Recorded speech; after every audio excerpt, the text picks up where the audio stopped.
He's Van der Velden is the CEO of MX3D, a robotic 3D metal printing company. And we will move from concrete then to metal. And if you are ready, you can go ahead and share. We can see it, it looks good. And feel free to start whenever you're ready. Thanks. Well, great to be here and present at this nice collective and panelist. So MX3D became famous for printing a 12-meter long 6-ton stainless steel bridge, which is unfortunately still waiting to be placed because the city has to check the canal walls. Some canal walls have unfortunately collapsed in the last year, so they are taking a bit more precautions than we expected, but hopefully in a couple months' time, people will walk over this initial metal 3D printed bridge.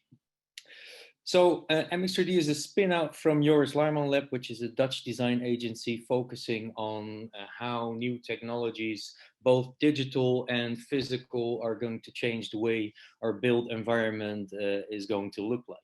And yeah, one of the initial works he did was focus on topology optimized strategies that allowed yeah, a serious reduction in the weight of a certain part. And of course, his main goal was to show that this could deliver beautiful end objects. So this was in 2006. It still took a couple weeks per iteration, so quite exciting stuff when a new iteration showed up on the screen. But yeah, another problem arose, and that was how to make it, because yeah, 3D metal printing didn't exist yet. But fortunately, a voxel jet kind of printer was there, so we were able to print a mold with intrinsic cooling channels that allowed us to produce this nice chair. And this 3D printing that really yeah, stayed into the core of everything we researched. So one of the projects we did once 3D metal printing came there was trying to create another chair, but then as optimized and lightweight as possible. So this is done with SLM printing, so powder bed printing, super precise, very detailed, and it really allowed us to make a very lightweight, see-through chair to show that 3D printing has all these optimization possibilities. But for those of you familiar with this technology, there's a couple of setbacks. So one is the building volume, it's shoebox size, and the other is the cost. So every shoebox costs around 4,000 or 5,000 euros. So for yeah, sustainable business model in chairs, that's not really the right way forward. So we decided to develop something ourselves, because we saw everybody was focused on precision.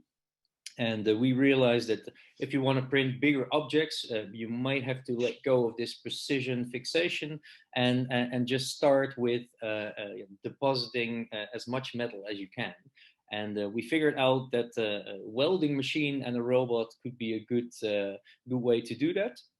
Of course, we had to create some grasshopper scripts to make everything run, but quite quickly we were able to get some lines and some initial tubes out of the robot.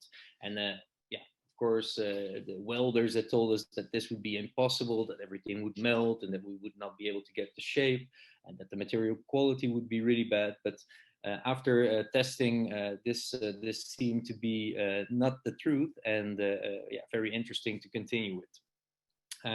So we experimented first with architects. So this is an outdoor bar for the PAM Museum in Miami from Herzog de Meuron, and there we got the chance to showcase that we could make a bigger structure that was functional, and it's still there. It's used every summer.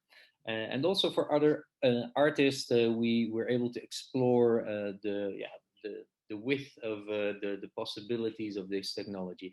And just by playing around, we could get to a higher degree of control over this technology.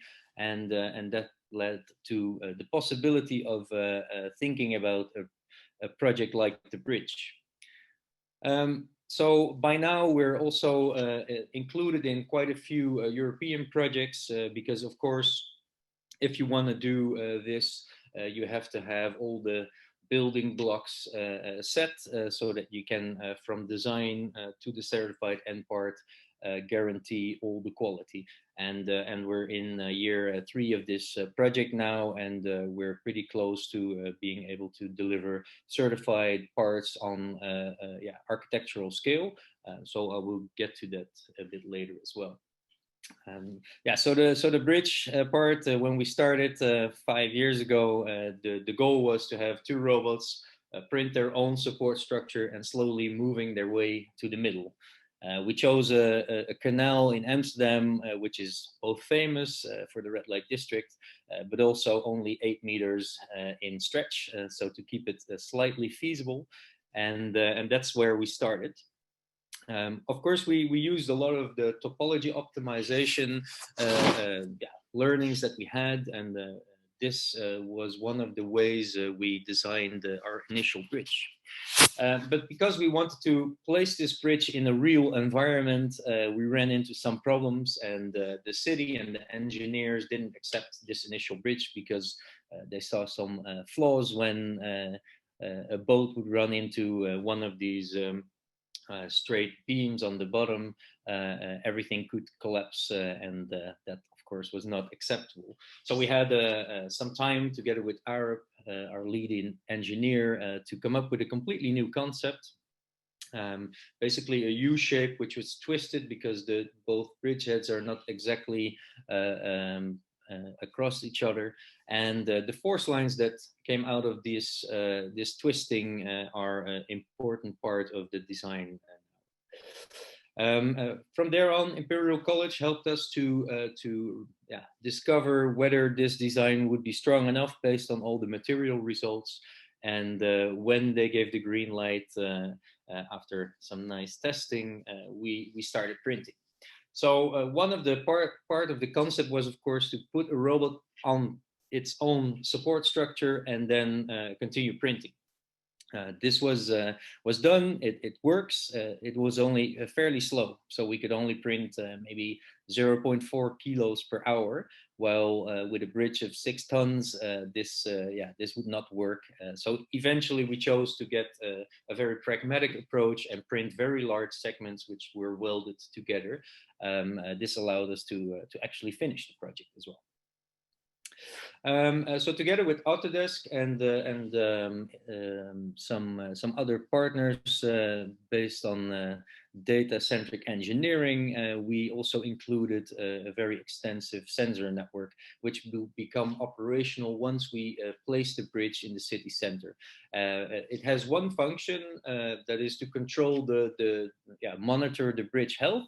But the second is to understand how such a bridge health monitoring system can help a city to understand better what happens in its environment.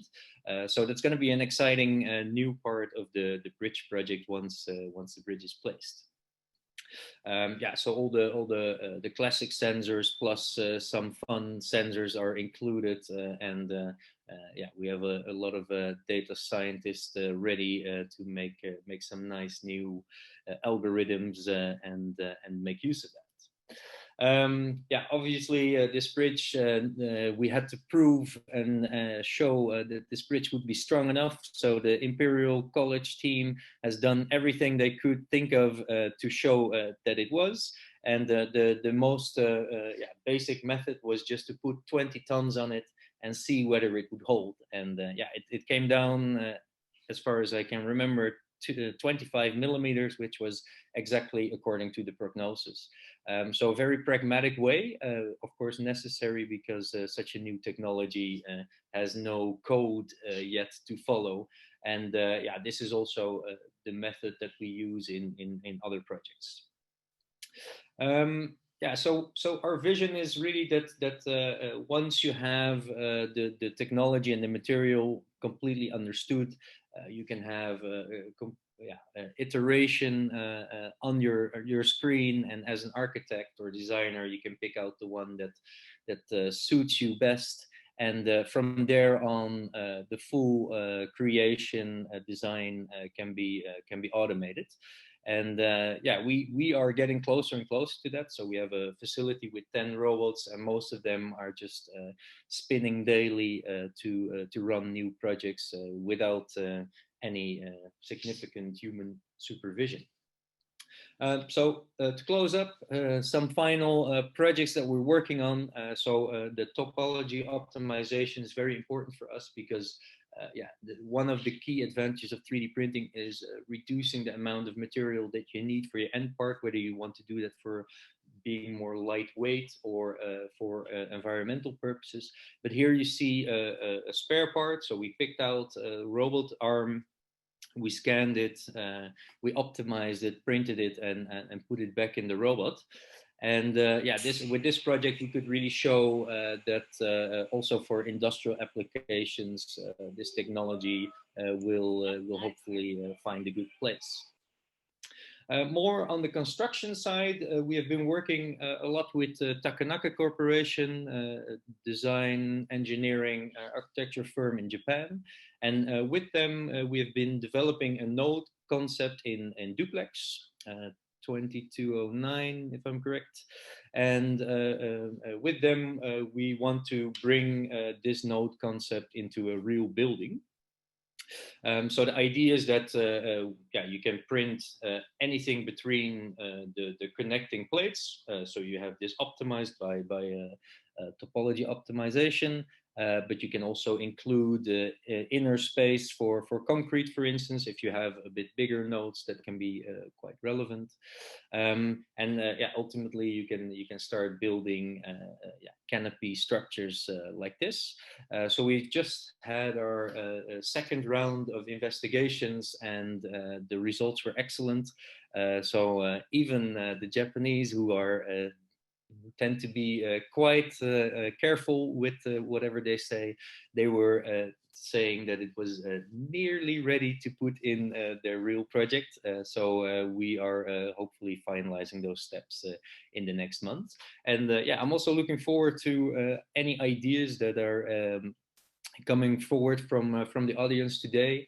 So especially on these node concepts, we see a lot of potential for this technology, but obviously we're also open for other projects.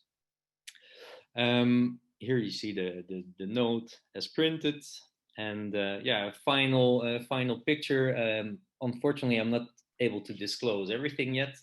But we are building a structure still on Earth, but with nice parties, which is going to be disclosed in May. And yeah, also there, of course, weight reduction is critical, and a technology like this could fit quite well for these larger structures.